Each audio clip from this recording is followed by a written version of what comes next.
I have got an absolutely appalling number of slides. I apologise. It's just the way I roll, and I can't work out how to get the mouse away from laser pointer. There we go. All right, so now I can actually skip forward through slides, I think. Yes. All right, so yeah, paleobiogeography is, it's a big word, but you break it down, it basically just means ancient organismal distribution. So we're looking at what can we tell from the Australian Cretaceous fossil record about continental distribution, continental connectivity, environmental connectivity for organisms in Australia and also in Gondwana, as it was part of back then. So I realised putting this talk together, I've bitten off way more than I can chew. So there are going to be a few omissions and there's going to be a lot of slides and a lot of skipping very, very fast. So I apologise if there are any epileptics out there. I'm not going to go that fast, but we'll see how we go. So fossil record in Australia, it's patchy and it's really biased towards the eastern half of the continent. And it's also really temporally narrow. We only have about a 30 million year window in the middle part of the Cretaceous where we actually get a good fossil record. We get a decent understanding of the actual vertebrate fauna as a whole. So what I'm going to go through is why these biases exist, at least as far as I can see, how can they be overcome, what Cretaceous vertebrate fossils we do have, and what they tell us, and what we might be missing, and what we can reasonably expect to find in the future. So if you look at Australia's Mesozoic sedimentary rocks as they're distributed at the surface, you can see we've got stacks, right? It looks fantastic. It looks like we should have an amazing fossil record. The problem is that, well, as you can see, there are not too many sites that have actually been explored or prospected in these areas. And of course, a lot of these are parts of the continent that are not terribly densely populated, and so there aren't many people on the ground looking for fossils. Some of them are quite inhospitable in terms of their climate today, and others, there are very different reasons why fossils might not get reported, as we'll get into a little bit later. Western Australia looks great, but so far there's not so much, especially in the terrestrial realm.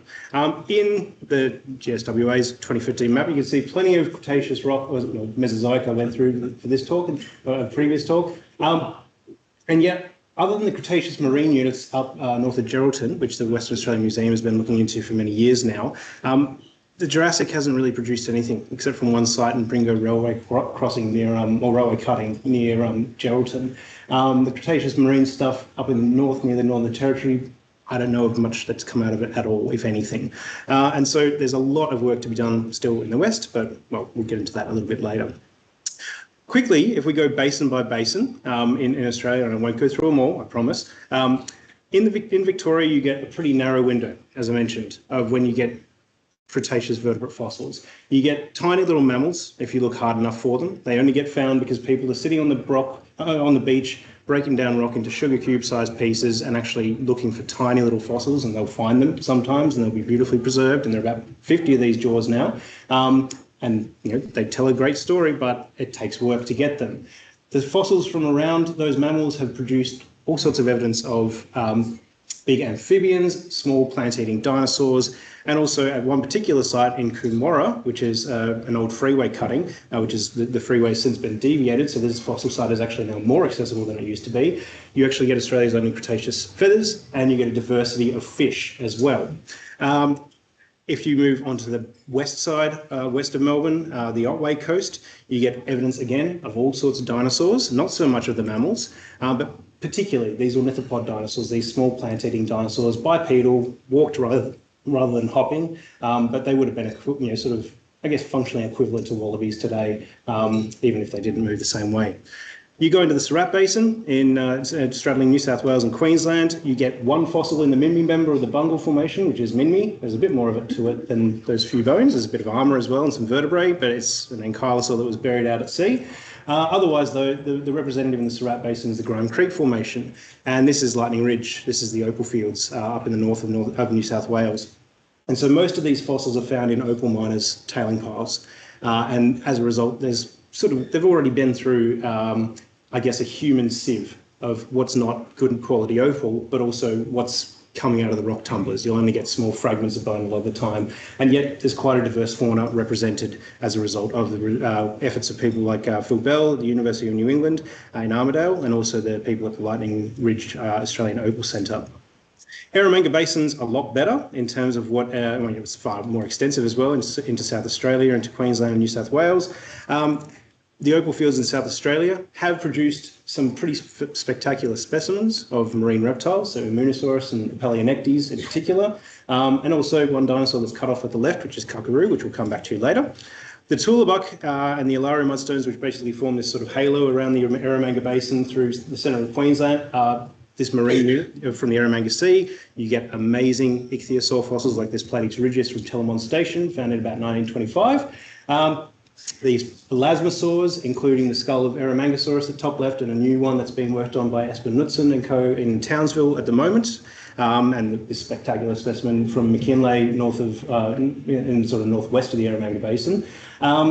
And you get Polygotalas, like this undescribed form, which is currently in Richmond in central Queensland. This is probably the single most spectacular marine reptile, well, probably vertebrate fossil from the Mesozoic in Australia, as far as I'm concerned. And it's got gut contents and gastroliths and everything. It's amazing. It's going to be nice when it's got a name that we can actually use. And of course, Kronosaurus, which has been a subject of taxonomic conjecture, but it still exists as far as I'm concerned, especially in the Tulabuck Formation. And this is what it might have looked like when it was alive. Turtles as well, at the mercy of pliosaurs like Kronosaurus, but you know they're still there and they're still kicking today. So go figure.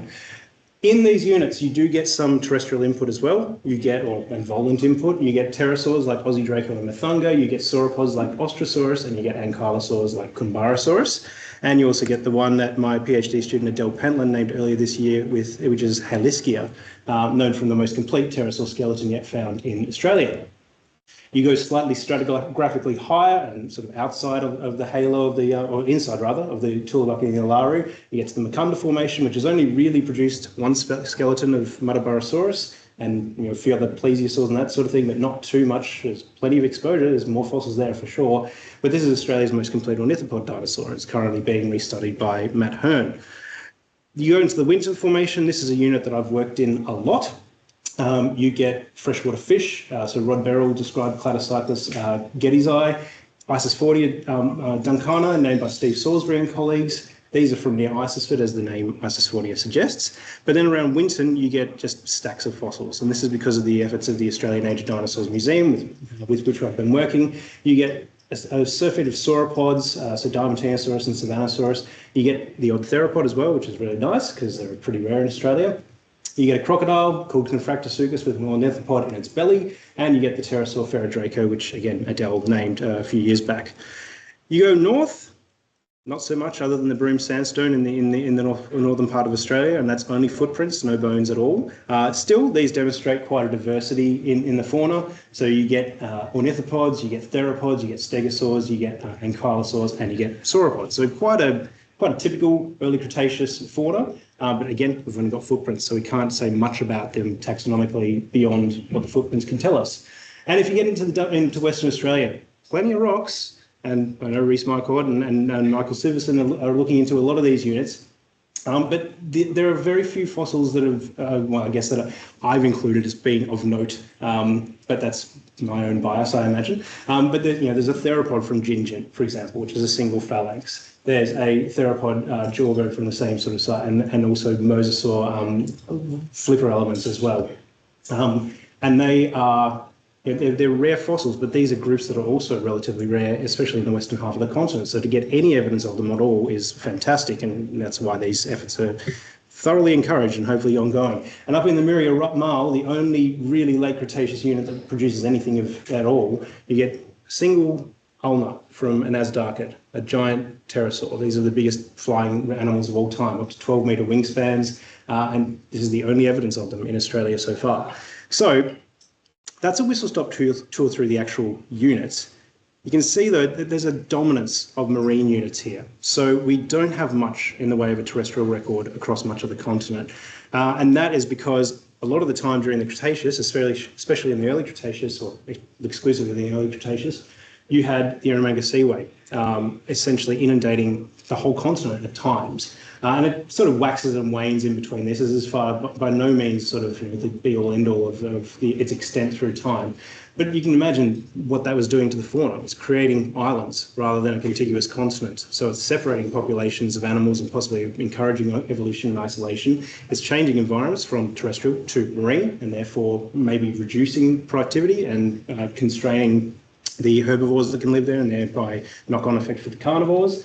But also it just means, yes, as I mentioned, the terrestrial record is not so great in a lot of these basins, sadly, because there's just a lot of inland sea sediments. So you can see how it scans against the distribution of rocks at the surface today. As I mentioned, there's only this narrow 30 million years out of 80 million years of the Cretaceous. 30 million years is about represented in the middle. So we can't really say what's going on at the end of the Cretaceous. We can't really say what's going on at the start of the Cretaceous. And so this means really we're quite limited in what we can say. We can't necessarily work out where our organisms came from within Australia, and we can't work out what they were doing up until the end Cretaceous boundary or into the Cenozoic. And most of the record, as mentioned at the start, derives from the east. So these four basins have produced the bulk of the Australian Cretaceous vertebrate fossil record, but there's so many more potential options that could be explored and are going to be. The thing is, though, that a lot of these deposits have been successfully exploited for different reasons. In Victoria, where you've got these rift basin sediments exposed along the beach, you have volunteers, extraordinary group called Dinosaur Dreaming, who have been prospecting and running digs and prepping fossils in their garages or at Melbourne Museum for 40 years. And so they have been painstakingly removing very hard rock from very soft fossils and amassing a quite substantial collection in the Melbourne Museum, which Matt Carano, he's just had a visiting fellowship, and he's gone through that entire collection twice in the space of about 3 months. He's reappraising everything and going, right, what are the biases in this record? What do we have? Are there any groups that we don't have already? And he's already found a few things that have been overlooked in the past, and corrected some other things as well, which would be really exciting to see what he does from there. In Queensland, it's very much been local farmers or people living in the local towns taking an interest and getting passionate about the fossils under their feet. And so they will set up museums. Richmond was the first to do so with Cretaceous Corner in the centre of town. In Australian Age of Dinosaurs was founded in 2002, opened as a museum in 2009, but it has been running digs since 1999, and they have just grown and grown and grown. And Eromanga Natural History Museum has done the same since 2008 when they found Cooper, and then continued to run annual digs and exploit the Winton Formation under them. So those three centres are doing a lot of the heavy lifting in terms of the Cretaceous in the Eromanga Basin. And in Lightning Ridge, it's the Australian Opal Centre and University of New England doing a lot of the work at that site. But in South Australia and New South Wales, in the White Cliffs side in New South Wales, not so many fossils come out. And that's, I think, because the opal is often more valued than the fossils. And so those fossils just don't get reported and get broken down and polished, and they become gemstones rather than adding to our knowledge of the fossil record. Over west, this sort of stuff just doesn't seem, at least for as a relative outsider, I've only lived in Perth for about 1.5 years now, but there don't seem to be as many sort of people on the ground in these areas that are going to be reporting fossils that can then be followed up upon by the museum or by universities. And that's part of the problem: vast size, sparse population, harsh climate, which really constrains the potential field season. And of course, there are other geological priorities and other social priorities over here as well that are just going to potentially mitigate against exploration of a lot of these deposits. So, I mean, I can hope that this will change, but I would love to be part of that. But well, I mean, we've only got so much time, so I'll see what we can do. So, beyond that, what can we say based on the fossils that we have so far? This is where we're going to have to get really quick, because I've got a lot of slides beyond this point, and I'm going to make sure that I stick to time. I want to stay under about 40 minutes. In terms of the paleobiogeography, by the time we get to, I'll just show these maps ahead and go back to that slide. At the end of the Jurassic, Gondwana's still more or less together. So you can see South America and Africa pretty much sandwiched against each other. The Indian Ocean is only really sort of starting to open up. India is still smack against Australia and Antarctica, and New Zealand is very much firmly attached to Australia as well. By the time you get to about 120 million years, when the Australian window of fossilization really starts to open, we're starting to see Africa split off a bit more from South America. It's gone from Antarctica. India's started to make its way north as well, and that's when we get these inland seas. This map, I mean, always hopefully, because my PhD was on the Santos Basin in southeast Brazil. There should be a barrier there. There should be a significant sea out up there. It probably would have been a land barrier that animals could cross over as well, long beyond this as well. But irrespective of any inaccuracies, what this means is that we should be looking at places like Antarctica, South America, and Zealandia if we're going to look for the closest relatives of Australian animals, as far as I can tell.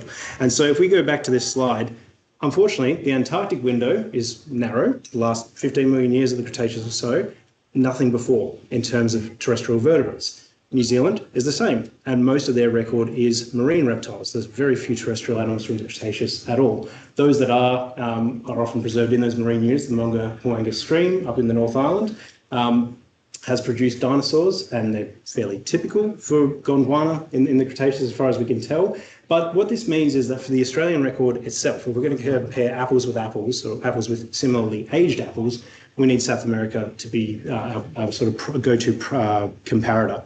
And so you can see, though, that they're quite separate from each other. And the contact between South America and Antarctica is archipelagic and high latitude. So this means that depending on the paleoclimate, it may or may not have been a nice corridor for animals to traverse on land.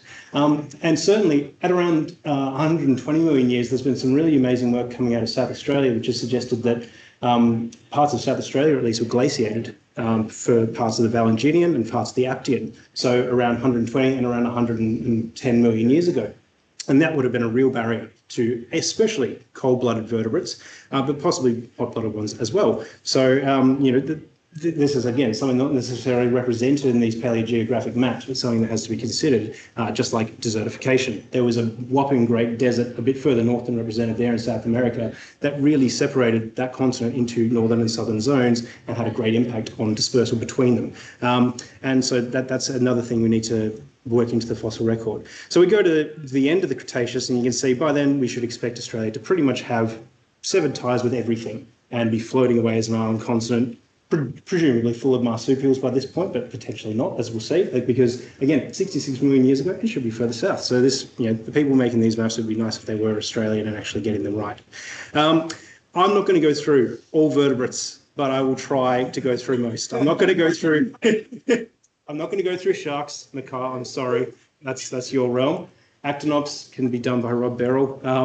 And actinistians, we've got no Cretaceous coelacanths at all in Australia, so I'm not going to even try. And marine reptiles getting short shrift as well, sorry, Reese. So no ichthyosaurs, no plesiosaurs, you've already seen them at least.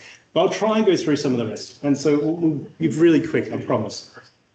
We go lungfish.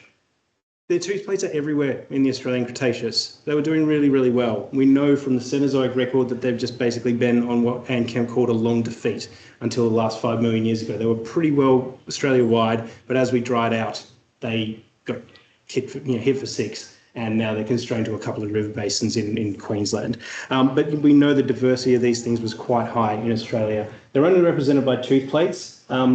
Generally speaking, there is one skeleton yet to come, but we'll watch this space. My master's student will make something out of that. But yeah, basically what this means is that if you look at the distribution, they're still doing all right in the Cretaceous. They're not quite worldwide, but they're close to it. And it's only in the Cenozoic that they really get constrained to South America, Africa, and Australia, and very much constrained within Australia as well. You go to temnospondyls, these things that look like salamanders but are not. They were super diverse in the Triassic, declined massively in the Jurassic. By the time you get to the Cretaceous, there's one record in Mongolia, and then the rest is in Victoria. And that's Coolosuchus, this animal here.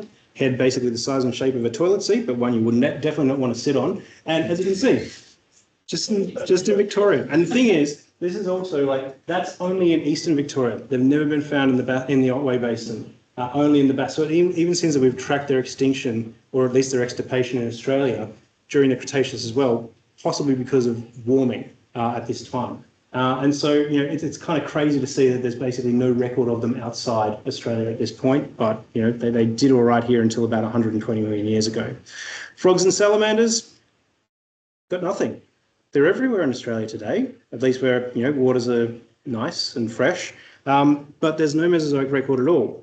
Again, this is a space to be watched. I know that Roy Farman is working on this, but at the moment we just can't say anything about it, and yet we know we should be able to, because they're all over South America, they're all over India, Madagascar, Africa, Yet nothing here. So we've got no real insights from the fossil record of where Australia's frogs came from. I know that the genetic evidence would tell that, and the Cenozoic record goes some way to it as well. But during the Mesozoic, we still have no real idea what was going on in Australia in terms of frogs. And in terms of salamanders, we wouldn't expect them. They do live in North and South America today, but they are pretty clearly, as far as I can tell, northern immigrants into the Amazon region once that bridge between North and South America closed up. So not expecting them. These guys, though, Sicilians, be nice. They're kind of weird. They look like earthworms. They look like monsters when you strip the skin away. But yeah, their fossil record is just, frankly, it's shit. That's like 11 specimens in the paleobiology database for 230 million years of geological history. So it's possible, because they're burrowing, that they are living in environments that are not necessarily predisposing them to fossilization. They're not getting trapped in their burrows, they're just escaping if they're getting buried, and they're fine. So maybe it's just hard to fossilize these guys. But the fact is, their distribution in the Cretaceous is, it's nothing. So maybe we should expect them. They don't live here today, but maybe we should be looking out for them. It'd be nice. But though, yeah, they're pretty small. So we'll have to be sieving everything and breaking stuff down into tiny little squares, just like they do in Victoria. Milky fur balls, mammals, plenty.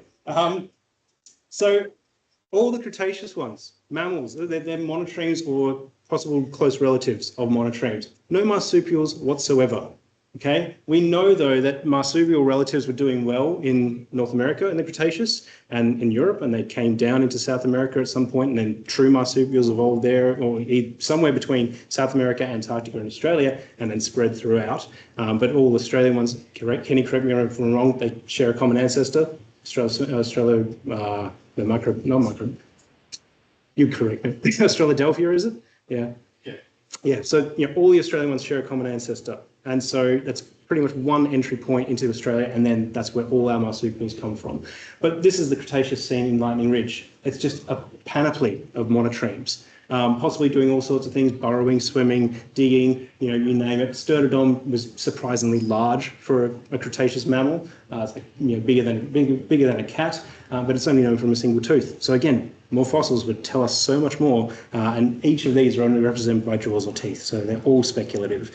If we look at mammals generally, their fossil record worldwide is reasonable. We must be missing a lot, though, because it wasn't, marsupials weren't here. We know monotremes were, and if there are other things that are, australosphenidans, if they're here and they're in Madagascar and they're in South America, then there should be other groups as well, but we'll just have to wait and see. Rhynchocephalians, there's a single species today, offshore New Zealand. So that's Sphenodon punctatus, and that's the one you can see there, the tuatara. Their fossil record extends back to the Triassic. And they're all through South America in the Cretaceous. They even survive the end Cretaceous extinction in South America at least. And we have no fossil record of them at all. So no Cenozoic sites, no Triassic Cretaceous sites have produced any evidence of them. Asterisk, yet. Watch this space. We'll see how we go. This is their record in the Cretaceous. You can see plenty in the southern part of South America. So if they were going to be anywhere, they'd be in Antarctica, they'd be in Australia. Sphenodon itself is very cold adapted for a reptile. It's not a lizard. And so it's very different in terms of every aspect of its physiology. And so maybe they're here. We'll just have to wait and see. Squamates, Kayla. We know that there are several groups in Australia today. There are several groups worldwide, but the ones in boldface there, I hope I haven't missed any. Those are the ones we have in the Australian record now. Cretaceous fossil record, it's atrocious. So we got some mosasaurs in Western Australia, but otherwise there's a single vertebrate from Queensland, and there's one humerus, which is probably not a lizard after all, in Victoria. So what we can say about where all our lizards came from, who knows? We're just going to have to hopefully find, again, more small fossils so we can actually paint a better picture, because we know from the fossil record elsewhere that all of these groups are around in the Cretaceous. And certainly, there's snakes that are well represented in Argentina, like Dinalicia and Elamatophis. So they've got to be here somewhere. It's just a matter of being the person to find the first one. There they are. This is, these are all mosasaurs. And so that one up in Southeast Asia, that is the Littlefoot, and the one in Victoria is not even marked in the PBDB, so go figure. Turtles, I can't give these guys justice. except to say that the pig-nosed turtle is the cutest thing that's possibly alive. So 4 groups in Australia today, but only one of them has a fossil record in the Mesozoic, and that's the chelids. They are all over South America as fossils and in the modern day, and so it's no surprise to find them here, but their fossils are actually relatively rare. And in Victoria, there are none so far. All the ones in Victoria and most of the ones in New South Wales are actually related to Myelania, which is from Lord Howe Island, but also, lived all across. This group lived all across Australia and South America in the Cenozoic as well. So we know, again, there's so much missing from our turtle fossil record that, at least Othrematids and Podonematids, we should be finding them because they are everywhere in South America, and they must have been able to cross Antarctica to get here if Myelaniformes could. That's the turtle record, as you can see there. I promise there aren't too many of these maps left. Crocodilomorphs, 2 species in Australia today, both in the same genus, Crocodilus.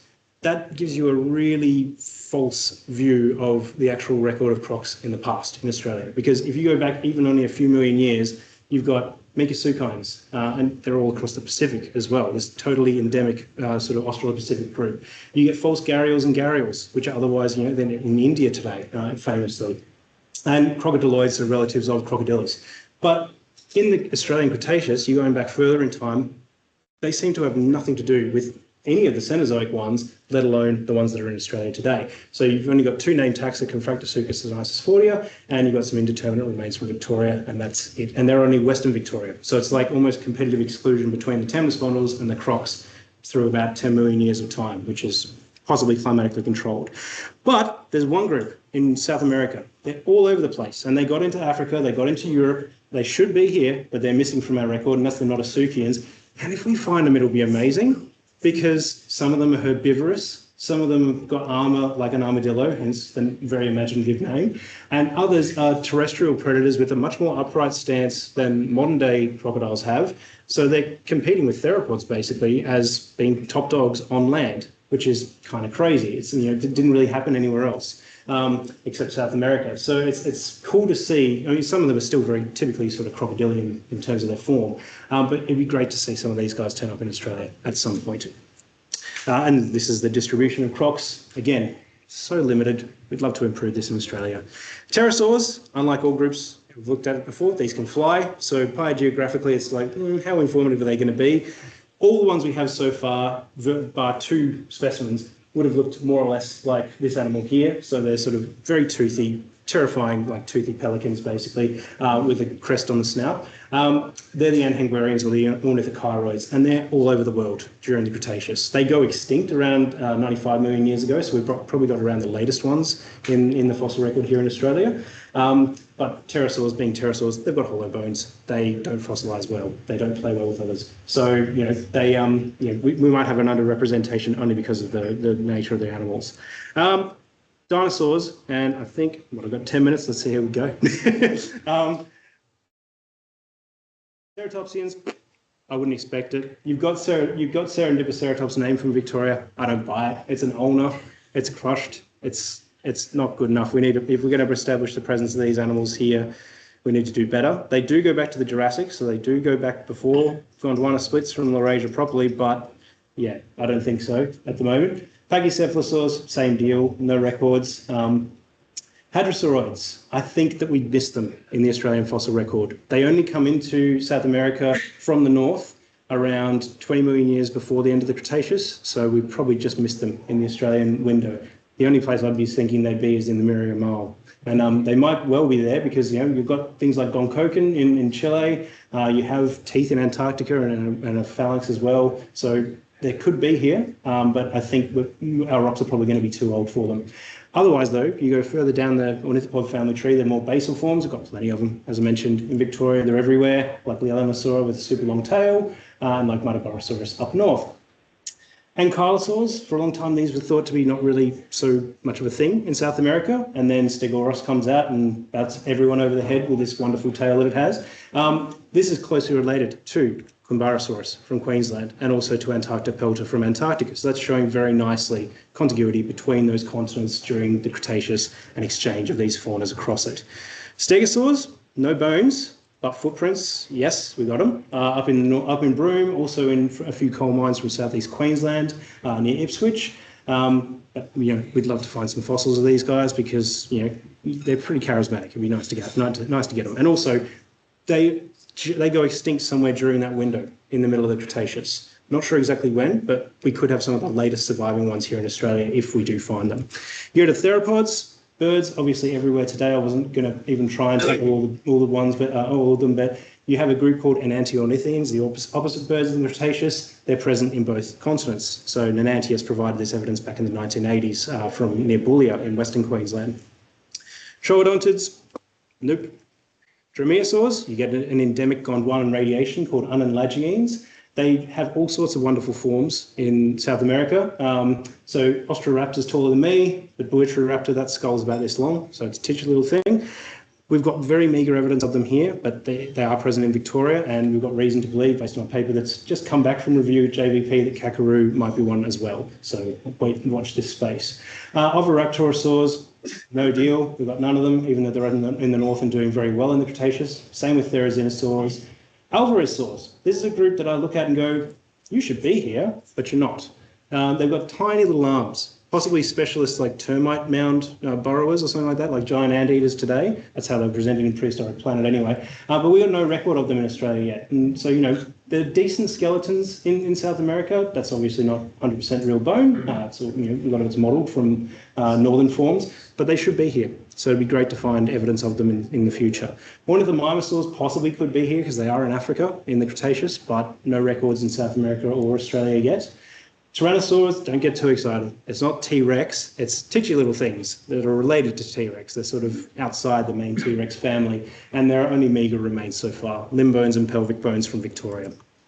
The main event in terms of theropods in Australia is the Megaraptorans. So these are hands-first predators, big claws on the inner two fingers of each hand, pretty narrow and gracile snouts with very small teeth, but they were very effective killing machines, no doubt, because they were persistent in Australia, and the Eastern Australia at least, for the whole of that window that we have represented, and then they proliferate in South America after that as well. So you have Australoventor itself from up in Queensland, you have Lightning Ridge Ripper from Lightning Ridge, of course, and then you have the same, you can pretty much throw a blanket over the claws in terms of their morphology. That's a Victorian one that's some 20 million years older, and there's no difference essentially between them. They're very consistent. Then you move into South America during the later Cretaceous, you get Megaraptor itself, which has a whopping great claw on its hand. And then, they survive until the end of the Cretaceous, but especially down in the southern part of South America, not so much in the north. And, the hands are just devastating. You would not want to hug from one of these because you'd never get another one. Compsognathids, there are records in South America, but this is a group that has actually recently been proposed to possibly just be juveniles of other theropods, so they might not even be a real group. Mauritia is one of the few pieces of evidence so far, bit of pelvis and hind limb. Not much to go on, but, well, you work with the fossils you have.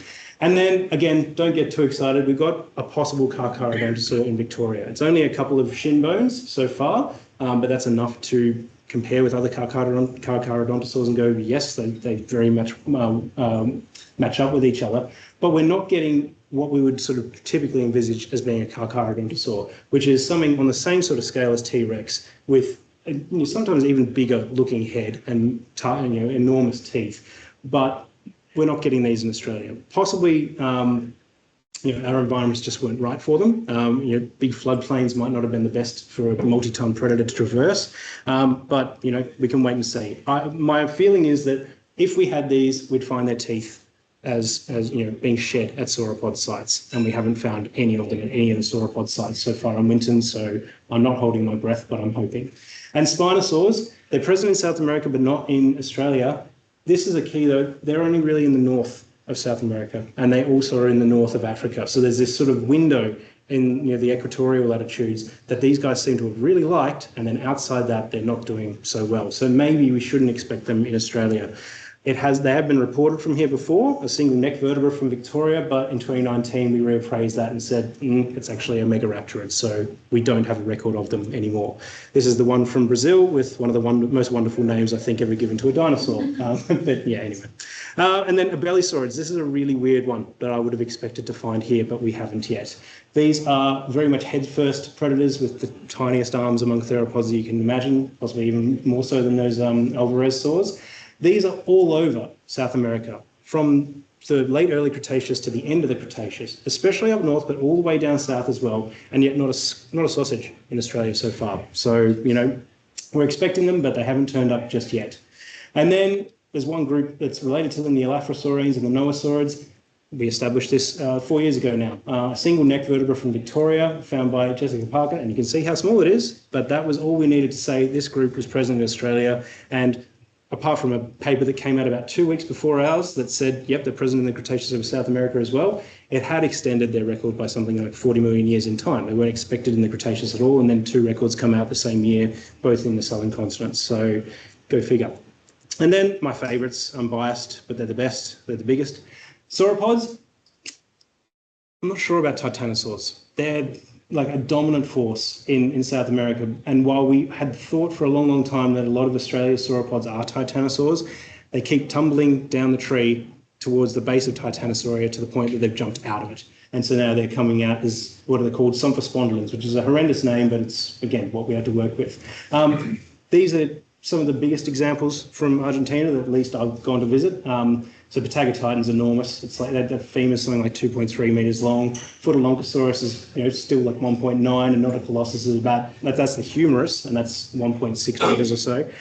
So these are behemoths, but we're not sure that we've got true titanosaurs in Australia yet. What we do have in abundance are these Symphospondylans, so very near titanosaurs. And you get Savannosaurus, which we named back in 2016. You get Diamantinosaurus, which is known by something like 7 skeletons now, the most complete of which I'm currently working on and will hopefully publish on later this year or early next year. We have skull of Diamantinosaurus, which we described last year. This is the skeleton of Judy, the most complete one that is currently being worked on. And you can see, again, like this is not what we expected in the Australian record to get specimens this good, but Age of Dinosaurs keeps digging. They keep finding good stuff, so it's worth supporting. We're not sure about brachiosaurs in South America, and we don't have any clear evidence of them in Australia. Rebbachisaurs, they're all over South America, and they seem to especially love southern South America, but we've got no records in Australia yet. So, you know, and yes, the face is amazing, right? Looks like a vacuum cleaner with teeth. So it's great. Like it's a little dust buster that you. But anyway, they're crazy. If we found them, their vertebrae are so distinctive, we would know if we'd found them. And same with their heads. Like Nigersaurus has 7 teeth waiting to replace each tooth in its jaw. It's just like a nail gun. It's replacing the tooth, you know, every, like, just, it's on the ground, I think. It's like just hoovering up whatever is on the ground, getting abraded dirt, yep, and the teeth just goes through them like water. And Flagellicordatans, the whiptails, we'd expect to find dicraeosaurs at least here. They persist into the early Cretaceous in South America. No evidence of them yet in Australia. So, you know, even though this skeleton's in Melbourne Museum and Margosaurus. So what this means is that we can summarise this record like so. We have all these groups represented in South America. Many of them are also present in Africa. And then quite a few are present in Australia, but there are many red lines where there could potentially be green ones. So we know there's a lot that we could possibly do to augment this fossil record. And the same is true with other terrestrial vertebrates, not just dinosaurs. I would be expecting to see all these groups represented in the Cretaceous. Yeah, it was there for you, Kayla. It even says so. We would expect to find a lot of these animals here, but most of them are small. You know, if they're not going to be preserved as whole skeletons, you'll find individual bones. You're going to need to really look at a granular level to find the evidence of a lot of these groups. And yet there are some exceptions. Rebbachisaurs are huge, brachiosaurs are huge, spinosaurs are huge. If they're here, we will find them, but it's going to take, again, more collecting effort. So I guess like the way to end this is to go, where to from here? The only way, as far as I'm concerned, to improve our understanding of Australia's Cretaceous fossil record is to support regional and state museums. So volunteer time or money or both, if you can afford either. I know it's really hard. I can't even get out to Winton much these days or give them much money. So, you know, it's go figure. But if we support the efforts of those people, then we'll actually get more fossils. We'll get better understanding of exactly what's going on in the Australian Cretaceous and what that means for what happened in the Cenozoic as well as what happened before.